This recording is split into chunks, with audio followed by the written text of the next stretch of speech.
In this course, we attempted to chart the progress of big, influential, important ideas throughout Western history. We started in the ancient past with the ancient Greeks. We made our way through the Middle Ages and into the Renaissance before finally reaching our modern scientific age. But there is still so much more to learn about. First of all, in this course, we really only focused on Western philosophy, which developed primarily in Europe. And even within that Western tradition, we barely scratched the surface. But much more than that, there are countless philosophical traditions that stretch into the ancient past and have their origins from all around the world. One huge way in which your world is different from the world of hundreds of years ago is that now people are impacting and influencing each other from across the whole planet. Transportation became much easier in the 18 and 1900s through the use of steamboats, automobiles, and now even airplanes. You can get on a plane today and end up on the other side of the planet within a day. And so people are now learning about the different cultures of the world and being influenced by different cultures around the world in a way that they just never were in the past. Centuries ago, different parts of the world were unrecognizably different from each other. All you have to do is look at the way that people were dressed. On one side of the planet, they would look one way, and they would be vastly different on the other side of the planet. But that's not the case today. Today, we increasingly live in a global, interconnected, and cosmopolitan civilization. Humanity has become one in a way that it never really was in the past. Women were also not given the same rights as men nearly anywhere in the world until about 100 years ago. And even today, the situation is far from perfect. If you may have noticed, almost all the philosophical perspectives that we have been examining throughout this course have come from men. And the reason for that is because women's voices and perspectives were deliberately excluded from fields like philosophy until very recently. The good news is that means that now we hear from more voices, more perspectives than ever before. Our new field of philosophy more accurately reflects the diversity of thoughts and perspectives from around the globe and across genders. We've learned a lot about how people thought in the past, but history never ends. Nothing ever ends.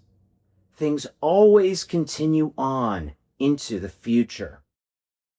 In Sanskrit, the word for the universe is Jagat, and Jagat means that which always changes. Change is the nature of the world. So the question is, what are the big ideas that dominate our world today? Where is the world heading? There's no denying it. We live in an age dominated by science. Ever since the scientific revolution in the 1600s, technology has become progressively more and more powerful, unrecognizably more powerful than it was even in my own lifetime. We increasingly live in a world dominated by smartphones, the internet, artificial intelligence, and who knows what comes next. In such a scientific age, let me pose a really important question. Is philosophy even important? I ask this because the ancient Greeks believed that philosophy was literally the most important thing you could do. Socrates famously stated that the unexamined life is not worth living. But today, many scientists, including famous ones you might know, like Neil deGrasse Tyson, openly claim that philosophy serves no purpose anymore. Science has replaced philosophy, according to these thinkers. But what do you think? Philosophy can't build you a car. It can't build any new technology for that matter. It can't pay your bills. So what's the point? Is it obsolete? To answer this question, let's look at the different branches of philosophy and ask ourselves whether they have any importance in today's world in the 21st century. We'll start with the first branch of philosophy, which is called metaphysics. I get it. Metaphysics is a big, scary word, but it's about the big, scary questions in life. So don't be too freaked out yet. Is there a God? What is the point of my life? What is the world and what is my relationship to it? These are unanswerable metaphysical questions. But these questions never stop being important because they are questions that all of us have. They are universal questions. No matter who we are and no matter what moment in history we happen to be in, people will never stop asking these questions.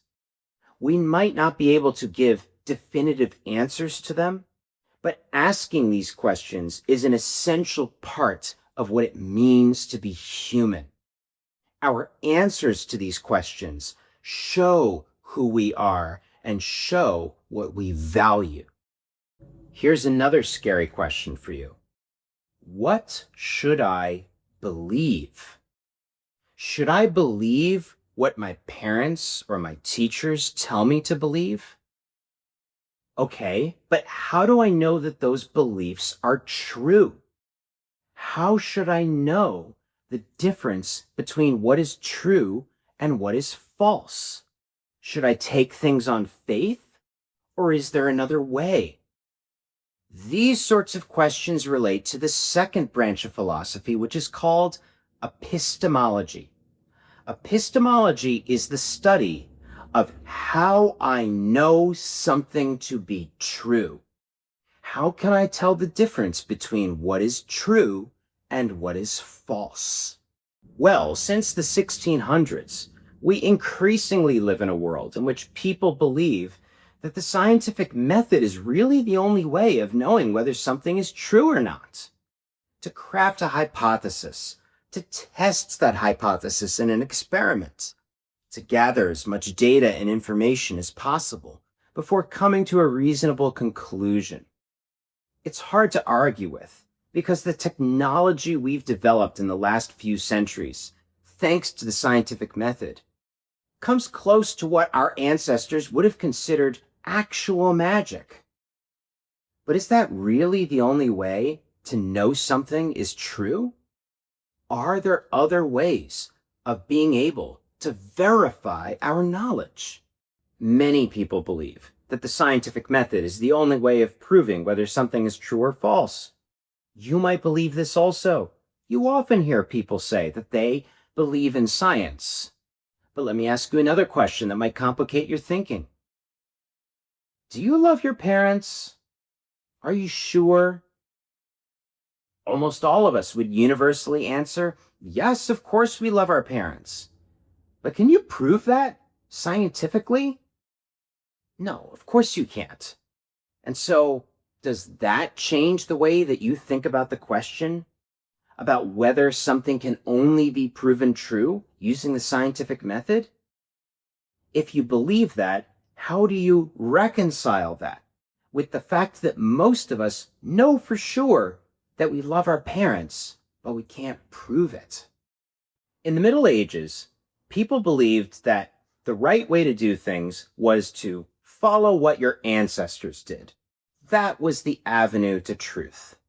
In other words, people of the Middle Ages believed in tradition. They followed holy scriptures because that avenue worked for the people who came before them. That's perfectly valid, but the people of the Middle Ages also had no idea what the scientific method was. Since the development of the scientific method, a new way of generating knowledge and truth, the world has been unrecognizably transformed. And so we look back at the people of the Middle Ages as if they were somewhat primitive because they didn't even know what science was. But here's the rub. Do you think it's possible that people from the future might look back at us the way that we look back at people from the Middle Ages?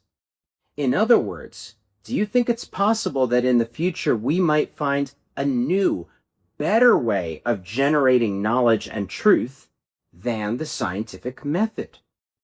What other ways of knowing something to be true besides the scientific method might exist? This is why epistemology is so important. If you have a new way of knowing whether something is true or false for sure, it can transform the world. There might even be another method out there waiting for us to discover it that could transform the world even more than the scientific method has transformed this world in the last 400 years. What would that look like? I've got another question for you. How can we live together in a just world that is better for everybody? Those sorts of questions relate to the third branch of philosophy, which is known as ethics. Ethics is about knowing what to do and what not to do. It's about being able to recognize the difference between what is good and what is bad. But here's the thing. Our ethics have changed and evolved over time. Just a few generations ago, African Americans were not granted even basic civil rights. Today, that situation would rightfully be considered totally unacceptable. About 100 years ago, women were not even granted the right to vote. Today, we understand that men and women are equal. This shows us that our ethics have changed and evolved over time. And if they have changed and evolved from the past, we can be absolutely sure that they will continue to change and evolve in the future. In other words, ethics never stops being important. We are not at the end point of ethics. We have not discovered absolutely for all time what is good and what is bad. We will continue to evolve our ethical considerations into the future. Here's some ethical questions that we face today. Should we eat animals? Is that the right thing to do?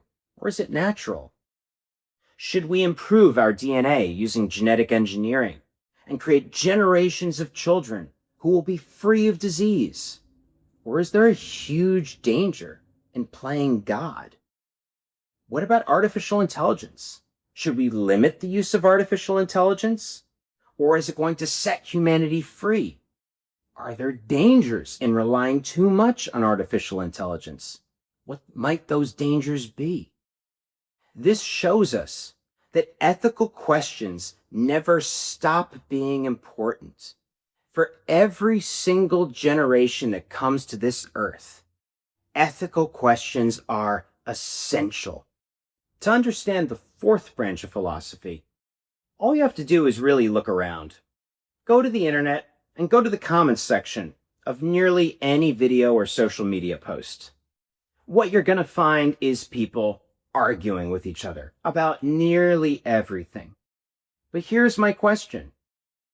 Do you think most people are good at arguing?